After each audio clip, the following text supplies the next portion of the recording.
Bom, falando de código ANBIMA, mas agora mudando aí o sufixo, né? Agora a gente fala de código ANBIMA de administração de recursos de terceiros. Como assim, Wallace? Administração de recursos de terceiros, né? Olha o que diz aqui, ó. O objetivo. O presente código tem como objetivo estabelecer princípios e regras para a administração de recursos de terceiro, visando principalmente. O que é administrar recursos de terceiro? Eu, Wallace, por exemplo, né, sou lá gestor de um fundo de investimento. E dentro daquele fundo de investimento tem vários cotistas. Ou seja, eu administro recursos de terceiros. O recurso não é meu, tá? Então isso é importante. Então as instituições, geralmente, elas vão fazer essa administração. Você coloca o dinheiro lá e ela vai administrar um recurso que não é dela. Se não é dela, é um recurso de terceiro. Então, ela tem que seguir algumas regras, algumas diretrizes. A primeira dela é a concorrência leal.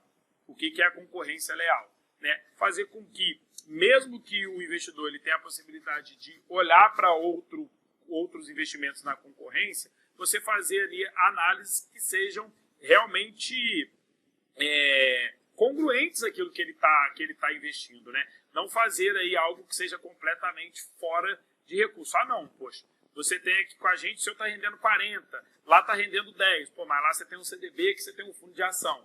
Entra de novo naquele contexto de desenquadramento que eu falei para você. Por isso que tem que ter essa concorrência leal, falar a mesma linguagem, né?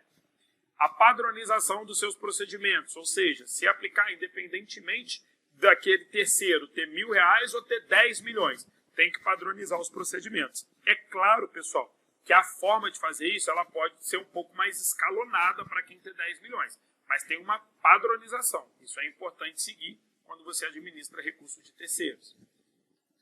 A maior qualidade e disponibilidade de informações sobre fundos de investimentos, especialmente se por meio do envio de dados pelas instituições participantes em ANBIMA. E aqui não tem nada a ver, tá? Então, tem que ter qualidade ali quando a gente está falando sobre fundo de investimentos, né? Principalmente se ele for pelas instituições participantes, aquelas que aderiram ao código. Então, você está pegando ali, você como banco, né, e aí você já está trabalhando nessa instituição, por isso você está aqui tirando essa certificação. Se não está, daqui a pouco logo estará. Então, você está ali funcionando como distribuidor, a gente vai ver essa função, né? Então, você está distribuindo essa cota de fundos, você precisa seguir.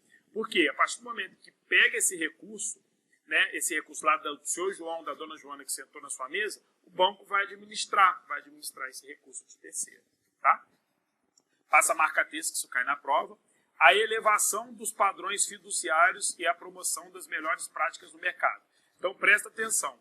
A elevação dos padrões fiduciários e a promoção das melhores práticas do mercado diz respeito a qual código? É isso que te pergunta. Diz respeito a esse código. Ó.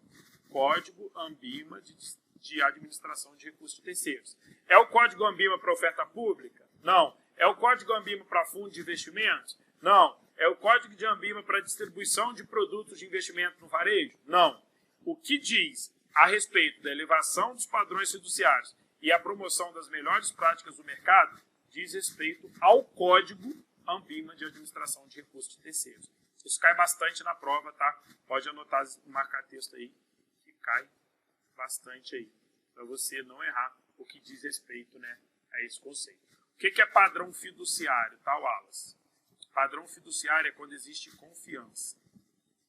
E quando essa confiança está atrelada ao dinheiro. Poxa, eu confio muito no Wallace, por isso eu comprei o curso dele.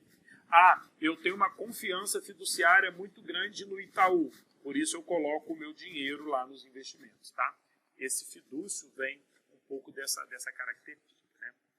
Ó, aqui, desde quando está gravando aqui, né, no momento que eu estou gravando é 2022, é a mudança mais recente na prova, então toma muito cuidado para não errar. As instituições participantes estão dispensadas quando tratar. Então, ó, algumas instituições elas não precisam seguir o código quando administrar recursos de terceiro. A primeira, clube de investimento. Então, o clube de investimento é formado um clube de investimento. Você está lá fazendo uma gestão de recursos de terceiro. Precisa seguir esse código? Não, está dispensado. Tá? Quando for gestor de recurso de terceiros, pessoa física, ou seja, eu sou gestor de recurso do seu dinheiro, mas eu não tenho um CNPJ, eu atendo como pessoa física, então eu também estou dispensado de seguir esse código. E aqui, fundos de investimento cujo patrimônio líquido seja exposto exclusivamente por recursos próprios do gestor de recursos, né? E aqui esse ou aqui, nada a ver. Como assim? O patrimônio líquido é feito exclusivamente pelo próprio gestor, né? Ou seja, o fundo é dele com o recurso dele mesmo. Então ele está dispensado de seguir esse código. Presta muita atenção porque antes os FIPs também estavam dispensados, tá? FIP era dispensado, e isso cai muito na prova. FIP é Fundo de Investimento em Participação. O fundo era dispensado. A partir de 2022, ele segue o código, tá? E isso cai muito na prova. Muito, tá? Ele segue o código. Antes ele tinha um código próprio, assim como lá os clubes de investimento, por exemplo, né? Que não precisam seguir. Agora, desde 2022, o FIP precisa seguir o código ANBIMA, tá? Então, só está dispensado do código clube de investimento, tá? Clube de investimento, a gente vai ver que é quando reúne uma quantidade de pessoas, né? O clube do investimento, ele tem, se quiser anotar, no mínimo 3 e no máximo 50 investidores, tá? Pode ter clube de investimento com 51? Não. Pode ter clube de investimento com 2? Também não. E a galera se reúne ali para poder, cada um coloca um pouquinho de dinheiro aí, tem como diversificar, tem como ter a possibilidade aí de ganho em escala, né? O clube de investimento, quem vai gerir esse dinheiro? É o Wallace. Beleza, o Wallace não precisa seguir esse código. Gestor de recurso de pessoa física. Gestor de recurso de terceiro, pessoa física. Desculpa.